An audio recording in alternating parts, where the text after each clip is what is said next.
Hi guys, it's Elissa at Moat Cottage, and today I'm going to show you how I dehydrate youngberries, which are sort of like raspberries, and I'm going to turn them into a powder.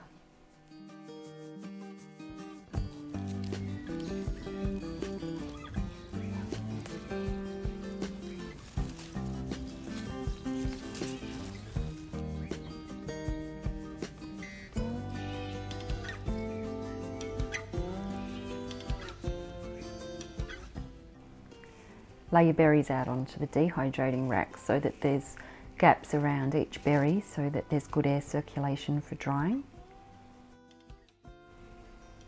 I set my dehydrator to 58 degrees Celsius, that's 136 Fahrenheit. This can take up to 3 days, and I do move the trays around to get even airflow and give them all a chance to dehydrate, and I wait till they're nice and crunchy and then I blend them up.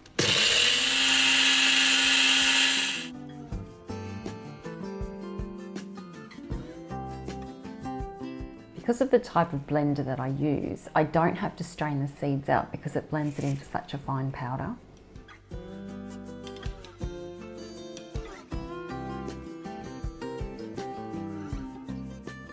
Dehydrated berries are just full of seeds. So if you don't have a blender that will blend the seeds up into the powder, then you will have to strain the seeds out and it becomes a little bit more fiddly. But it is worth doing if you've got excess berries because it is delicious. The youngberry powder is really sweet, so it'll be perfect to add to a whole lot of kale powder and mix it up, and then I will be able to add it into smoothies as a nutritional hit.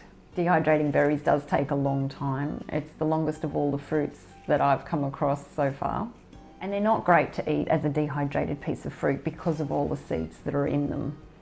However, as a powder, it's delicious, strong flavoured, and it doesn't take up much space, so it's a good way to store it as well over the months where you don't have berries. It smells amazing too. If you have any questions or comments, leave them below. Thanks for watching. I'll see you next time.